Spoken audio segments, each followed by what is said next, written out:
Welcome back to another episode of the Walking Podcast with me. And Aden, and welcome back again. This time, we are getting into our roots. We are getting deep down into our identities. I know people have wondered where I'm from, and people have also wondered where you're from. I've read some people said that they think you're an Aboriginal from Australia. I've saw that once. I've heard people think you're Sri Lankan. Yep. I've also heard people kind of consider you Brazilian? not Brazilian, Papua New Guinea. Okay. So you get a pretty wide range of identities. But what's the truth? The closest was Madagascar. And that was pretty close. Or Ethiopia. But we're Somalis. Yes, if you guys were confused. Okay, we're Somalis. You know what I want to do, honestly? I actually want to take those DNA tests. Yeah, I'm not up for that. Yeah. Based on what? Like, what they basing on? Who's 100% pure? No, but that's the thing. I want to know what am I mixed with, because nobody's like pure. Some people are pure. There was like this Yeah, YouTuber. but what's that pure based on? You're from a particular part of this country, region, city, and Like, right now, personally, yeah, I've listed my ancestors, and I know over. Let's see how many I've got. I think over 500, easily. yeah. All of them are from a very particular area in Somalia. Mhm. Like, no one ever left that area, and when I say area, I'm talking a city. I don't know about. I don't know I'm how telling accurate you that right is. now, and that's where my people are from. And so, if I were to take that test, I already know where I'm from. There's no unless there was some grandparent which I've got no history of who came from outside of that town. I think you got Or- some Indian blood in you. Do you think? I think so. I I think mean, there's some did Indian Indians inside. even live in Somalia 50 years ago? Not 50 years. Where I'm talking about like generations, like hundreds of years ago, or even even thousands of years ago. Ah, okay. With that, I read that our people came from the northern areas and they came south and they settled in that specific. Yeah, so that's what I'm trying to get at. Like, I'm looking at what wider other, like, are okay. you mixed with something No, recent outside of, generation. yeah, not recent, like outside of Somali, like maybe some, I don't know, 300 years ago, one of your grandparents was an Indian dude. No, but that would be like a tiny needle pin, like with how. So as I said before, everyone is from that one area. If there was one individual out of 500, what does that mean? Would that even come up? Would that be detected? Maybe? I don't know. That's why, 99% what from the area, and then you got that 1%. How do they know that 1% is different? I mean, we I gotta, already know my history. I don't know about you, but I've already written down my own history. I think there's a lot. There's a lot there. And because of that, we want to talk about our Somali identity. Mm-hmm. So, we're both Somalis, but we both grew up in different parts of the world. Um, I grew up in Canada. And where did you grow up? I grew up in London, southeast. Yeah, oi land. So, if people are wondering how the hell did we end up in two different places, but we're basically the same people? Migration, Yeah. So why did Somali people migrate? mostly because of the war in Yeah. 92. Yeah, because of the civil war, a lot of Somali people. I mean, Mass exodus. yeah. I wonder. I've never actually seen the data, but I'm sure it's maybe out there. But I want to know how many. You know what? I'm in front of a computer because I want to know how many Somali people left the country during the civil war. Let me see right now. And how? How many people do you think left the country during the civil war? I'd say probably 100,000. 100,000? Yeah. Okay. Because you have to also count in the ones who came before the war and the ones who came much later, in like the 2000s.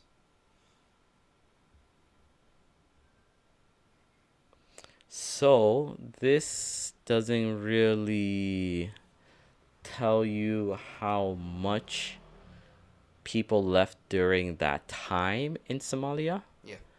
but it talks about in total 2.6 million people have left Somalia. 2.6. 2.6. That's a lot of people. At that period in time, or in Just the whole. since the because Somalia is still unstable place. So if you like consider now until I mean the civil war, which happened 92, 91, 92, and up until this point, you're looking at 2.6 million people left the country. It's a lot. That's a lot That's because a lot. Somalia Yeah. isn't, and that's the one thing that people kind of don't really realize. Somalia is not a very, we don't have a big Yeah, population. it's not densely populated. Yeah, and so that's a lot. That's a lot of people right there. That's like a quarter, not a quarter of the population. No, my math is, No, we have a decent population. I think it was 50 million or so. I wonder if we probably don't have the biggest diaspora in the It's world 17 million apparently, but at right that now. time I don't know. Yeah, it's 17 Okay. since census done in Okay, 2022. that's a lot of people. But anyway, so because of the civil war, a lot of Somali people left. A lot went to Europe, and a lot went to North America, and that's kind of how our parents ended up. But our parents kind of took the difficult route. At least my parents did, and I feel like most Somali parents have that refugee story. Because whenever I tell my refugee story to people, they're always in shock about it. They're like, "Wow, it's like a movie," and I'm like, "Maybe, but it's pretty common if you're for refugees. I think, like you have to go through multiple countries, Yeah.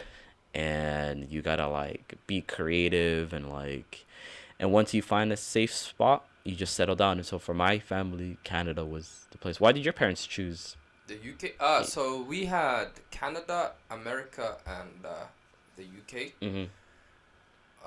My dad had previously visited America, Right. and he told me it wasn't safe at all. Like he had, I guess he had a bad experience. Well, America and, back then was probably dangerous. And in the UK, he knew a lot of people. Mm. So he had a lot of connections, whether it was familial connections or like people he grew up with. So for that reason, my family came to the UK. It's I don't know how it is in the UK, but in Canada we have a pretty strong promotion of multiculturalism. Of what type of?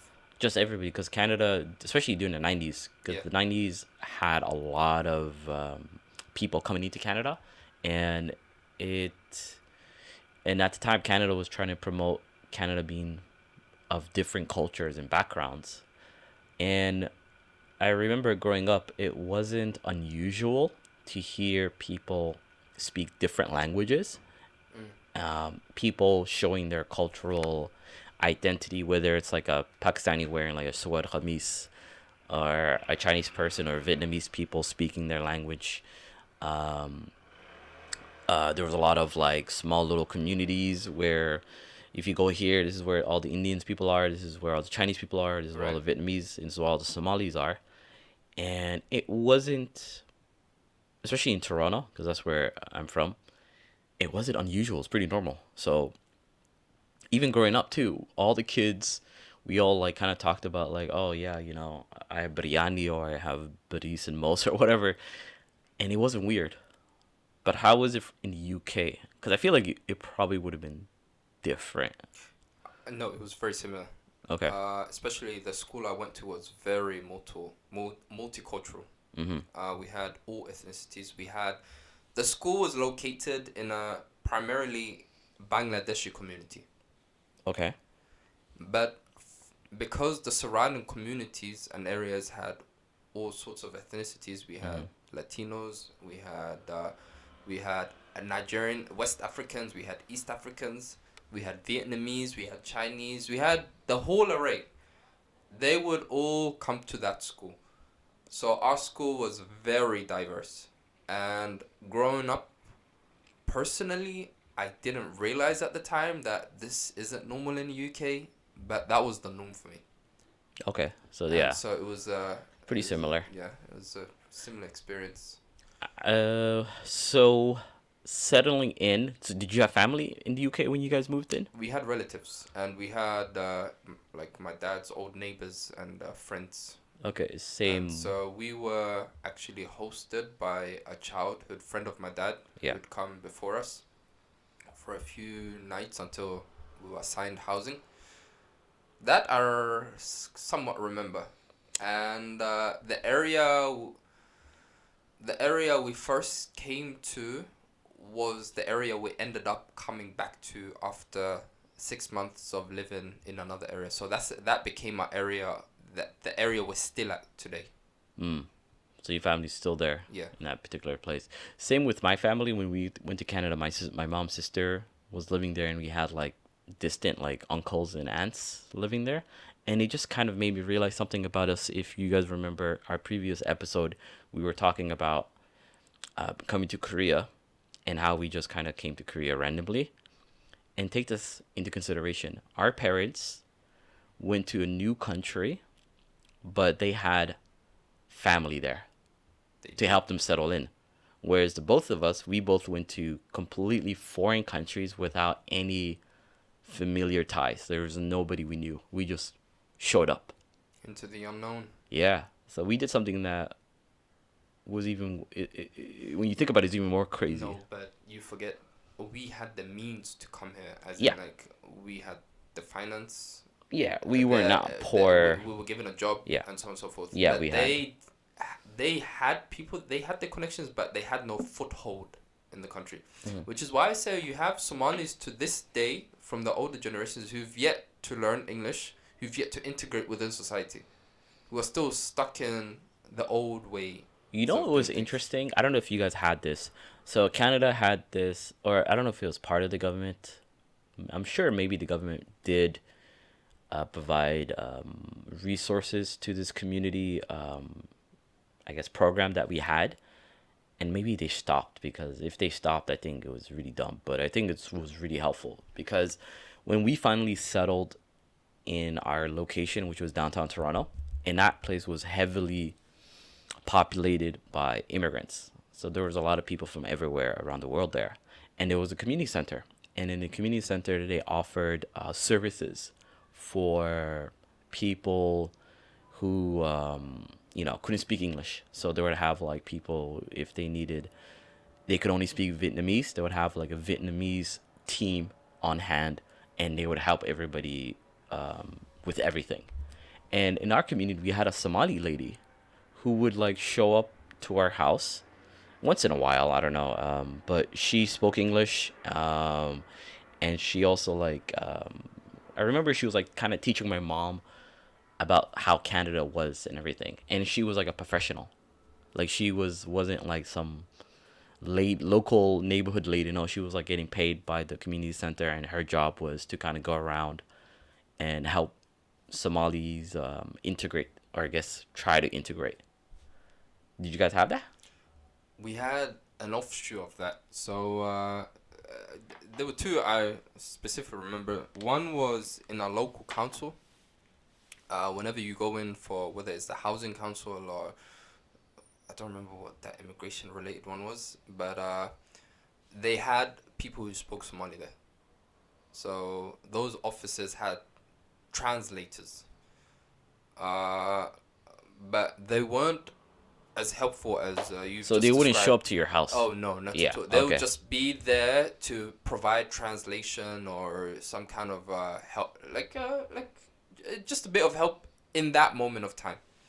But outside of that, no, we never had anyone visiting our house or checking up on us and so on and so forth. We did, if we did have someone visiting, it would be just regular people, no Somalis. Yeah, no, This we had was one Somalis. side. The other side was in school. In school, we were assigned helper teachers. And depending on which community you're from, you can have like a Bengali helper teacher. I had a Somali helper teacher. Really interesting. And so she would come in for a few periods or a few classes, and she would sit with you and help you through the class. And so basically that teacher I remember very well. And also in secondary school, which is our middle school, I had another one who was a male teacher this time, who would, especially with math and science, not English, but math and science, he would come in, sit with me. And that was the first few years. I opted not to have it because I felt I didn't need it for like year 9 and 10. But then that final year, because he told me, you're not doing as well as you can be doing.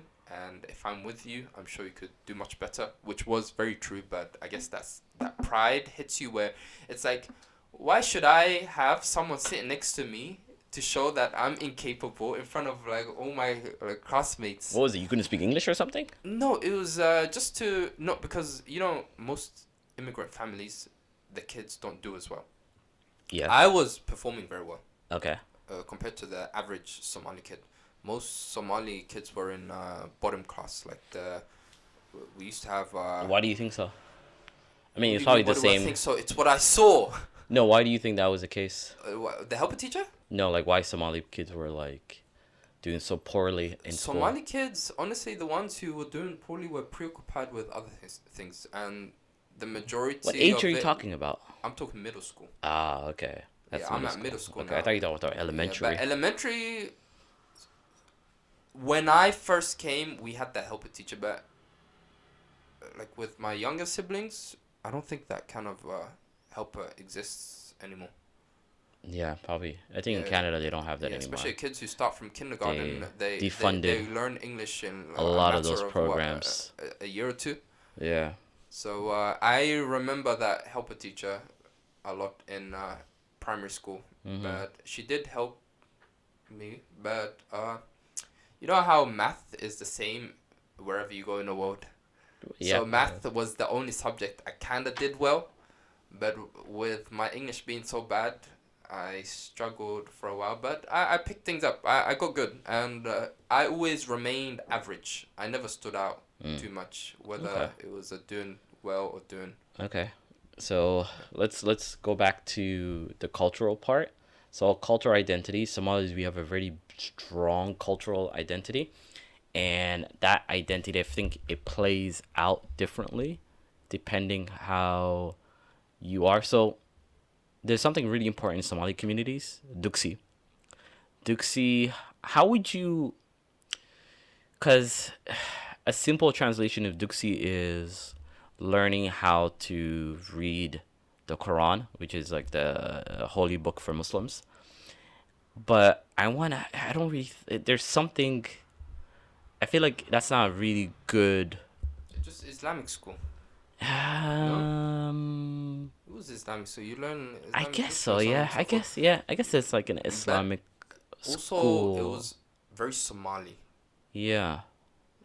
It's a mix because you have your religious aspect to it. Like there's a lot of religious, because it's mainly for religion, but it also kind of enforces Somali tradition in a way. I don't know what kind of one you went to, but mine was very different. Okay, so let's talk about art, because I think this would be very interesting My to hear Dixie was very different. how it was with Duxie. My first exposure to Duxie was very very good. I don't know if my mom did it on purpose. I don't think she did. I just think that was what was available.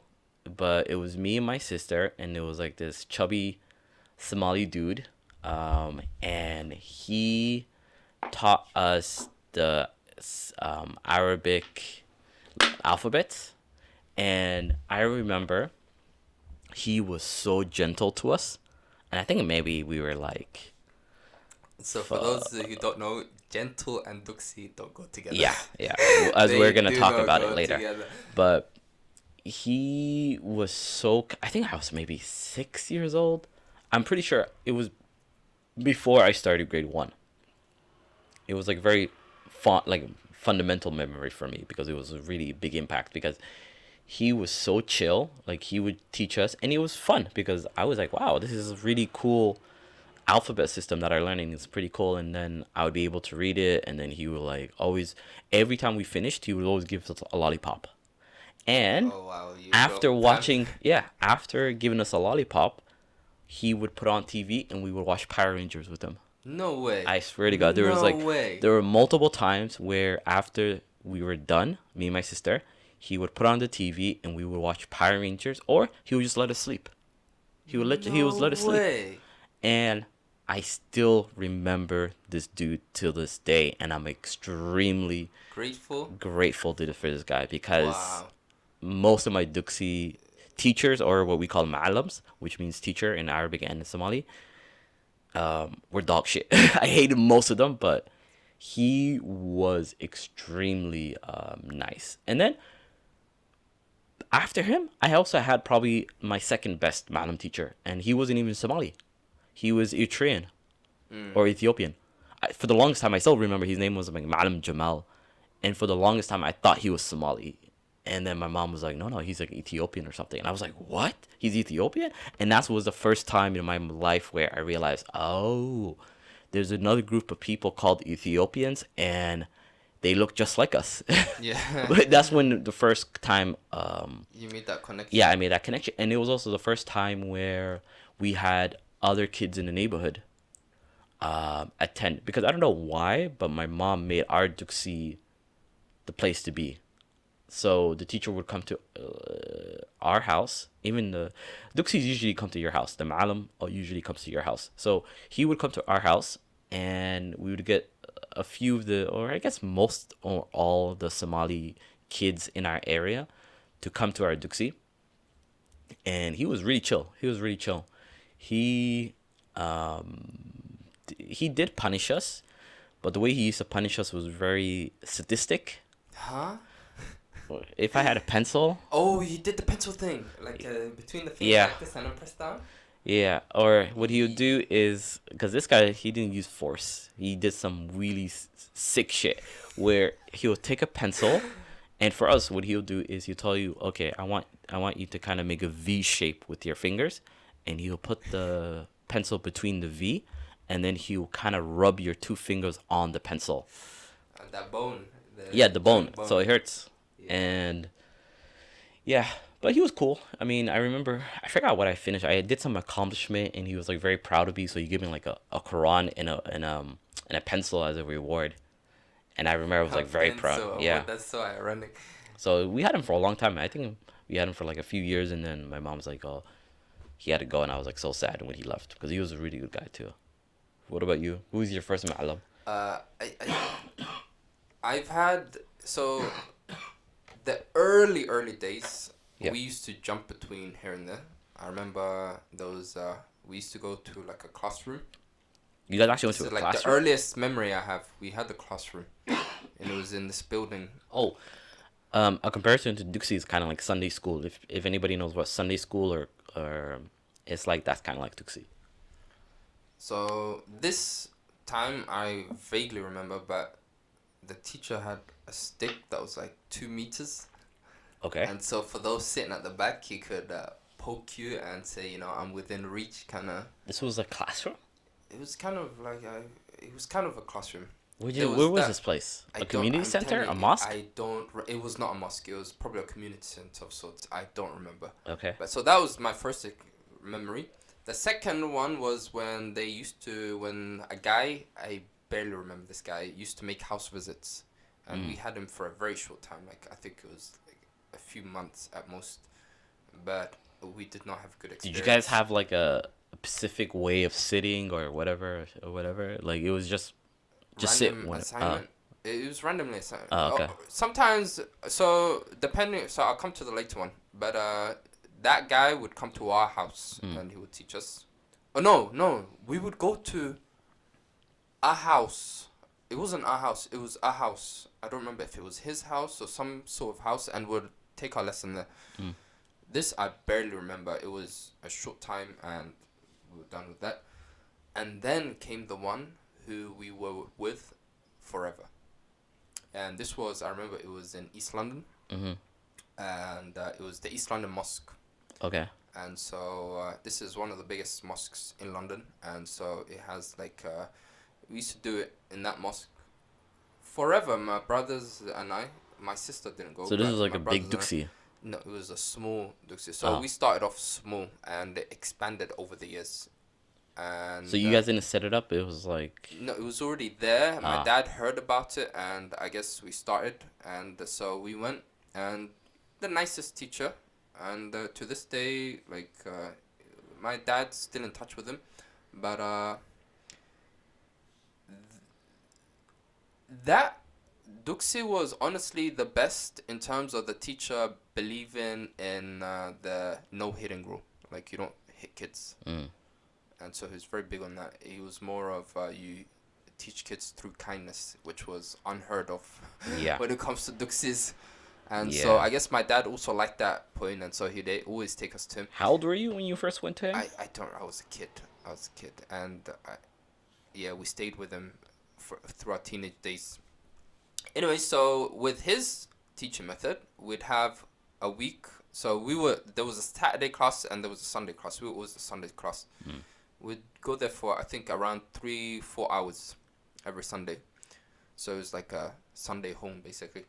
And so we had a week where we do Quran and a week where we do Hadith, and we do Quran for 2 hours, and then the second 2 hours or hour whatever was left in between we would have like a short break, but the second half would be story time, or rarely on good days we'd get to watch like a Islamic like a animation or video.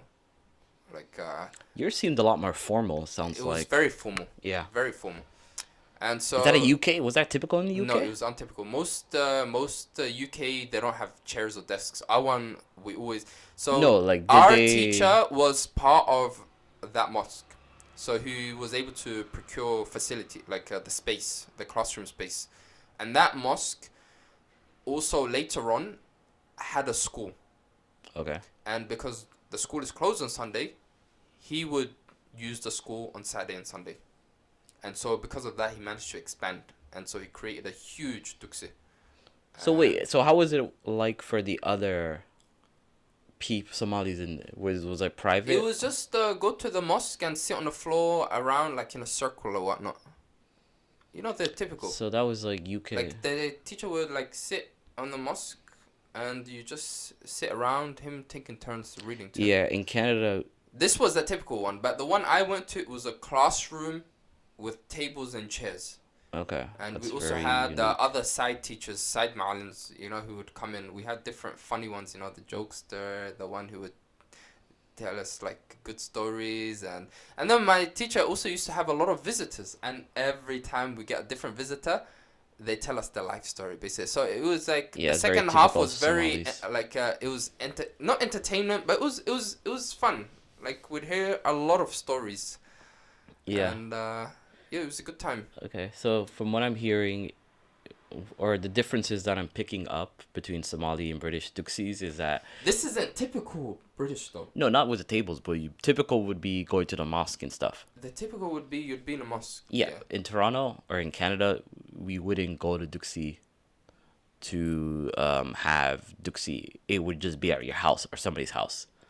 Almost every Duxi in Canada was I at don't know somebody's of house. anyone who did it in their house. My area wasn't known for house visits. Ours, like literally Yeah. everybody. Like I It think was maybe some kind of a place, whether it was a community center, it was No. a mosque, or some kind of classroom space. no. I was in Canada growing up. It was only in people's houses. There was very few times where I heard of people going to the mosque and doing it. Most of the time, it was, and if they're going to the mosque, most of it would be non-Somalis also involved. Like it wouldn't be just Somali. It would be like people from like Sudanese and Ethiopia. It wouldn't just be Somalis. If Right. it's just strictly Somali, it's in somebody's house, and that's what it was. That's the interesting thing. The early days, it was strictly Somali. A few times we would have like a Somali who's Kenyan, or a Somali who's what is it, like Tanzanian or Mhm. somewhere. But this was as foreign as it would get. Yeah. It was later on when they expanded a lot that slowly they started taking in like other communities, especially like we had a few Bengalis, and rarely did we have non-Somalis. Rarely. No, yeah. So I think that's like pretty big difference. And yeah, for most of my life, it's always been house visits. Like the guy would come to the house, and he would and I don't know why it was always guys. I think I'm trying to think if Yeah, we had I a never woman. had a female teacher. I don't know. Maybe I've never had a. I've maybe always we had had like one man. when I was younger, but like super like young. We had one female ma'lam, but almost all of them are dudes. The ones I hated was the one I had in grade 5. I hated that guy. He literally beat me like an animal. I remember one time he beat me so hard that he used to beat us with a wooden spoon, a pretty big one, and he one Like a time spatula. yeah, like a spatula, and he broke that shit on my head one time. Yeah, he broke it on my head. Boy.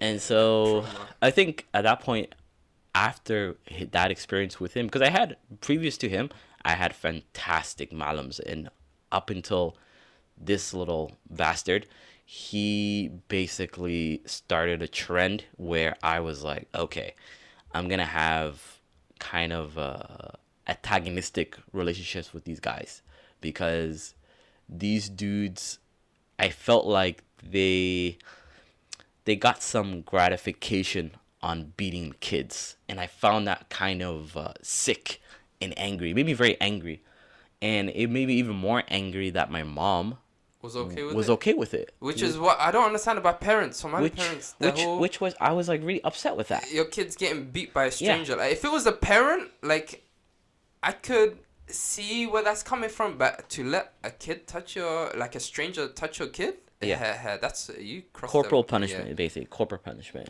It's basically corporal punishment. And It so was, yeah. when we moved to later on, we moved to Dubai. We had like other ma'alams. We had one in Dubai. We had probably maybe 2 ma'alams, and they all were like really chill. I think the last one I had in the last ma'alam I had in Dubai, I hated his guts. But at that point, he couldn't touch me because I would like literally square up with him. I would literally go like, if you touch me, I will smash you. I would tell him like straight up to his face. And since he couldn't physically hit me, what he would do, he would try to like ritually humiliate me, where he would go like, "Oh, you didn't sabah your juice or your Quran or whatever," and I'm like, "Nah, I'm not gonna do it." And then he was like, "Okay, come with me." And so he would take me. It was funny. He took me and my brother. And my brother, he just couldn't do it for whatever reason. So I felt sorry for him. But he took us to the next house. And this house was like this it was a brother and a sister. And they were pretty young. And the boy was terrified of him. Because I was like sitting there. And this boy was terrified. And I remember as soon as the boy made a mistake, without any warning, bash, he hit the boy so freaking hard with the stick. And this boy starts crying like crazy, right? And I'm just like sitting there watching this, and I'm like, this is just literally child abuse. It's taking place. Like, in my mind, I'm like, this is just child abuse right now. He's just beating on this kid like crazy, and this guy's just crying. He's trying to sabah his Quran, and I'm like, okay, as a Muslim, like for me, I'm like, what are you teaching them? You're teaching them Quran equals pain, basically. You're teaching them that this is God's words. We should respect it. We should love it, but at the same time, you should be terrified of it. Because if you get it wrong, you get punished. So I'm watching this kid, and this kid is like trying his hardest, right? But he's like crying and whatever. And I remember he also beat his sister too. And I thought like, okay, he's taking his anger out on these kids. He's basically, because of what happened with me and him, he's taking his anger on these kids. And I'm just like, and then he kind of looks at me and he was like, "You're gonna sabah?" And I'm like, "Hell no." And he was like, "Okay." So after I remember when I did that, the kid was so shocked. He was like, "What? I can like say no?" And then he took me to another house. Same thing. This time it was Was like, he like taking places? Like, what is this? because he was like, if you like, it was kind of like He was doing like the. he wanted to rounds? humiliate. He wanted to, yeah. He was doing his rounds where he needed to go to other houses, right? And he took me to the last house. And what do you call it when you have to sit in a circle and each person reads an ayah? Subas. Subras, yeah, basically. So he made me join the Subras, and every time it was my turn, I wouldn't say shit. And then I remember when I kept doing it, and the kids, they were like in shock. They were like, oh, like this, right? And at some point he was like, just ignore him, like we'll skip over him. And then after that, then he was like around lunchtime, and he was like, you can just go home. And I was like, cool. And I told my mom like I'm not doing Dux anymore. Like I told her like straight up I'm done. Yeah, you do reach a point where Yeah, you I was say, I like, don't want to do it anymore. yeah, I was like I'm done with this bullshit. Like honestly, I don't want to deal with these guys with like these psychotic thing. But I went on a tangent or rant there. But let's talk about the identity, because and I think we'll probably keep this the last question because there's a lot to talk about here. But I want to talk about I guess the generational perspective. So how do the first generation Somalis view different from like our generation? And now we're old enough that now there's like third or even fourth generation Somalis. How do you think it different? How different is it for the UK? I wonder.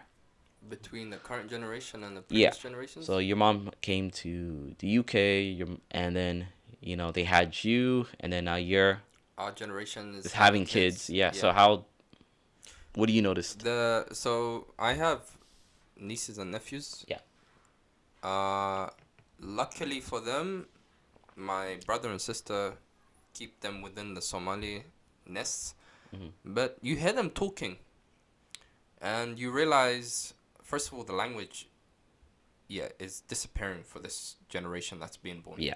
Like that language is gone. Yeah, the language is gone. Yeah. The tight string that was the culture is now the only time they get to experience the culture is when they visit like grandma's house or granddad's house. Yeah. Because their mom and dad speak perfect English, our generation, basically. Our generation, unfortunately, we were somewhat handicapped when it comes to Somali. There's many of us who don't speak Somali very well. Mm-hmm. How we expected to pass on a language we don't know very well, a culture Yeah. we don't know very well, to kids who've never experienced that culture, Yeah. outside of meeting a few relatives. Like, what's meeting a person? It's like I can meet a Spanish person. Yeah. Does that make me Spanish? No. It's the same with meeting your grandparents. Spanish or You English. visit them like on a weekend day, like once every other week. Like, how's that gonna culturally make you that culture? It's not. It's not enough of exposure happening. No. And so you have kids who are very British, like with the way they speak, with the way they behave. Because what do you expect? They're going to British schools. The parents are speaking English at home. That's all they're doing every day. Yeah. Like the outcome, the only possible outcome is they become very British. I've never seen a Somali, like our generation, marry another Somali and they speak Somali together at home. No, I've not seen that either. Yeah, yeah, they don't speak Somali with The each best I've seen is a mix of 70% English and 30 Somali. other. Maybe. And yeah, this doesn't yeah. really do much for the kids because Yeah. the kids need full exposure because Yeah. we got full exposure, Yeah. and yet look at us. Yeah, We're not we got full on like they're Somali. full experience, and look how we turned out. Yeah, we can like I can barely speak the language. String two sentences Yeah. together, it's like too much of an ordeal, you know.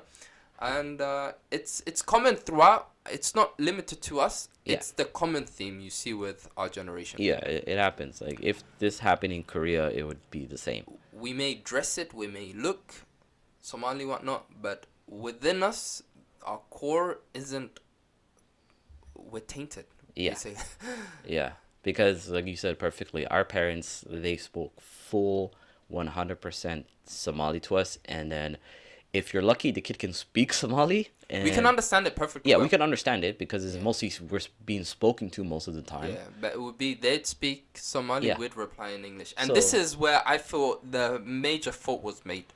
The accepting, like at home, it should have strictly been Somali. Why your house was English? No, we talk back in English to our parents. Like my mom doesn't know English very well, but she understands. It's the same way we can listen to Somali and understand. You guys spoke back English to your mom? Yeah, from time Really? to time, most of the time. I've never did that in my Most of family. the time. We always had to speak I Somali. mean, now I speak Somali with my parents, but Yeah. at that time, this is where I got handicapped. We spoke English to like with one another, the siblings, Yeah. and then we responded in English, which is where we made the mistake. If we were told only Somali in the house, I'm 100% sure Even so, I don't think our kids, with the fact we know English so well, it's always choose the easier mode. You Yeah, know, of the easier course. language.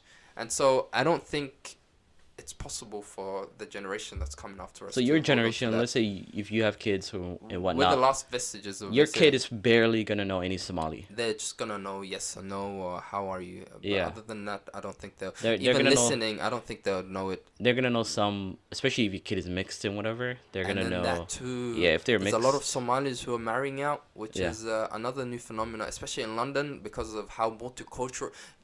This is what I always say. You tend to marry the people you grew up with. yeah, of We course. grew up with the people we went to school with. Yeah, We didn't go to school with just Somalis. yeah. We understand other cultures and communities better Hmm. than our parents do. Our parents might see it as, oh, he's marrying outside of the community. But to us, this is the people we know, the people we feel most comfortable with, the Yeah, people we're most close to. but there's not that many Somalis marrying outside. I don't know how it is in the UK. Maybe in Canada a little bit more, but I would say more so with North America. yeah, But North America. us, But it's we not still that big. have. Most people are still going strong with the marriage Somali only. And I feel the pressure, most of it is coming from not just keeping the parents happy, but just keeping some kind of tradition going. Yeah, but I think let's say if that happens, like I guarantee you not for a fact, but I feel like what's gonna happen is let's say our generation marries like two Somali people get married from our generation. They have a child. That child most likely would Will not. not marry Somali. Yeah, What yeah, connection do they have with Somali? yeah, Unless exactly. it's for the fact that they look similar, maybe that would be the only reason. Mm-hmm. But other than that, they have like no like another thing that's absent now. I don't know how it was when you were growing up. We used to have a lot of Somalis visit our house in the early days. Yeah, yeah, A lot yeah. of A lot Somalis of would come like a visit our lot house. of people you visit. Now though, I let's feel like it have doesn't say happen in Korea very often, does it? in Korea. Yeah, in In Korean Korea, culture. that culture doesn't exist. Yeah. It does So not exist. for people who are wondering, Somali culture, we would get a lot of guests to our house. Visitors, yeah. A lot, like pretty often. Let's say in a week, you would probably have at least 4 or 5 people. That's like individuals. Yeah. But if sometimes it would be like groups Yeah, of big people. groups, yeah, Yeah. like dad's friends, aunties. Like when we say aunties, it's just like mom's friends. My mom's friends used to come So over many. so often. Yeah. So often. And they'll just stay for so long. They'd They stay was- very late, just yeah. talking. Somalis love to socialize, I think. Yeah, they're very social. Yeah. Well, that generation was. Yeah. Not our generation. Yeah. Who like who do you know from our generation who visits one another? No. Like in that same way. Yeah. And I feel like this kind of ties back to where they came from. Mm. Because if you go back to Somalia, people used to live in the same area and they'd sit outside the house together and talk the evening. Mm. And so they kept those traditions and I guess they brought it over. And the fact that they're the small community, the fact that the small community there is all they have, they Right. just have each other. It's you have to visit each other. Mm. You know, who else are you gonna visit? Are you just gonna sit in your house? No, you want to go back to the old days of socializing and whatnot. And so this is something I feel was this also goes to I don't know about your dad. Mm-hmm. My dad used to frequent the tea shops. Okay. Yeah, they do. A lot of Somali guys go there. Constantly. So the tea shop is a gathering spot for Yeah. Somali men, not women, but Somali men, and it's both sides. So it's the workers and also the bums. It's very associated with like especially from the Somali woman's perspective. It's I don't know how they would see it as, but it's the dads who don't do so well with maintaining their family. It's the go-to place for them. Yeah. Yeah, because any dad who's like there for his kids would spend the evening with his kids, but Somali men are not very known for that.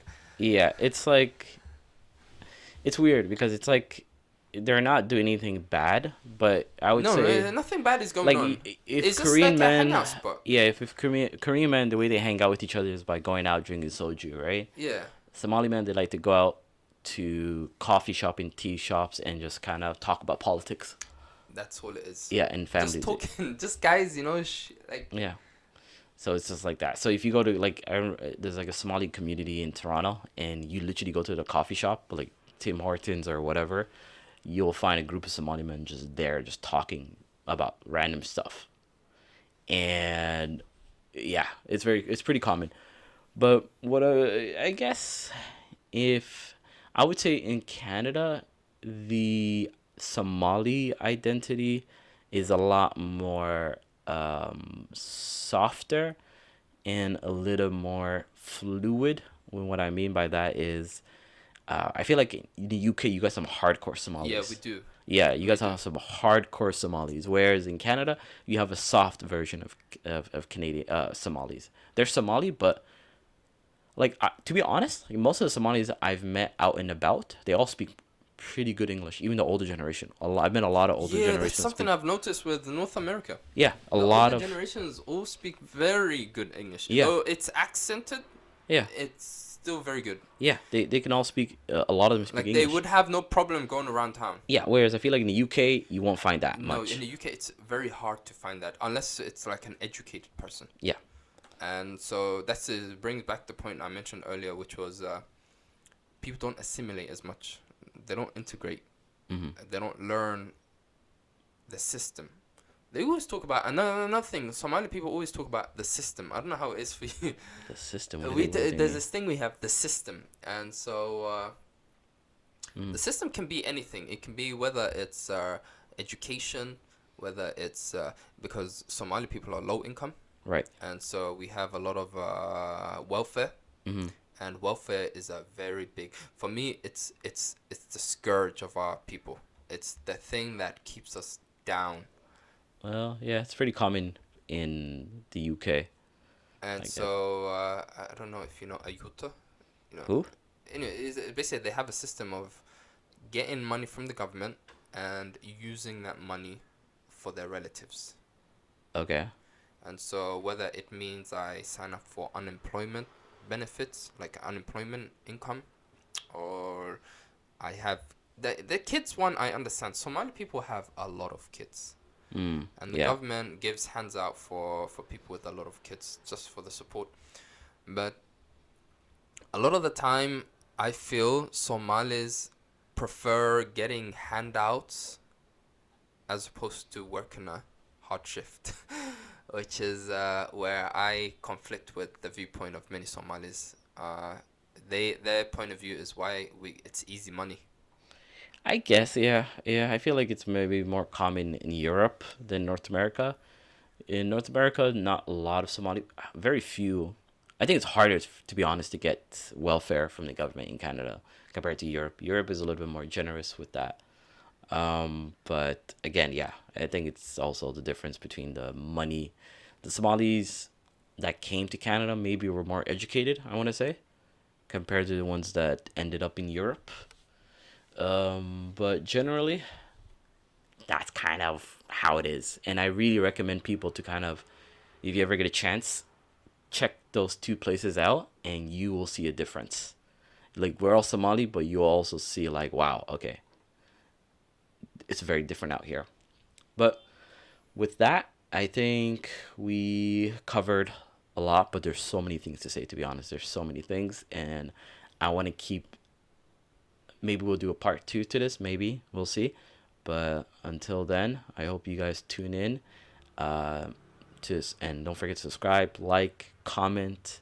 We really appreciate it. And until next time, we'll see you on the other side and keep on walking.